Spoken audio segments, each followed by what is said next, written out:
I mean, and I guess CUDA was a rebirth of UDA, but understanding this now, UDA going all the way back, yeah, it really is all the way back to all the chips you've ever made. Yeah. In fact, UDA goes all the way back to all of our chips today. Wow. For the record, I didn't help any of the founding CEOs that are listening.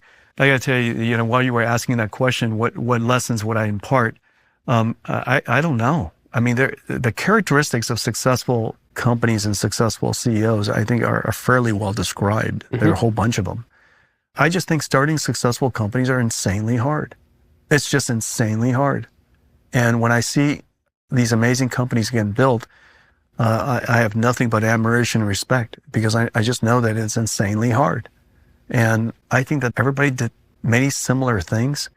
There are some good, smart things that people do. There are some dumb things that you can do. But you could do all the right, smart things and still fail. You could do a whole bunch of dumb things, and I did many of them, and still succeed. So obviously that's not exactly right.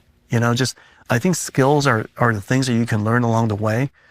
But at important moments, certain circumstances have to come together. And I do think that the market has to, be one of the agents to help you succeed.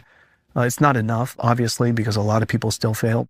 Do you remember any moments in NVIDIA's history where you're like, ooh, we made a bunch of wrong decisions, but somehow we got saved because, it takes the sum of all the luck and all the skill in order to succeed? Do you remember any moments where you're I actually thought that you starting with Revo 128 was spot on. Revo 128, as I mentioned, the number of smart decisions we made, which are smart to this day. How we design chips is exactly the same to this day. Because, gosh, nobody's ever done it back then. And we pulled every trick in the book in a desperation because we had no other choice. Well, guess what? That's the way things ought to be done. And now everybody does it that way. Right. Everybody does it, because why should you do things twice if you can do it once? Why tape out a chip 7 times if you could tape it out 1 time, right? And so the most efficient, the most cost-effective, the most competitive, speed is technology, right? Speed is performance. Time to market is performance. All of those things apply. So why do things twice if you could do it once? Yeah.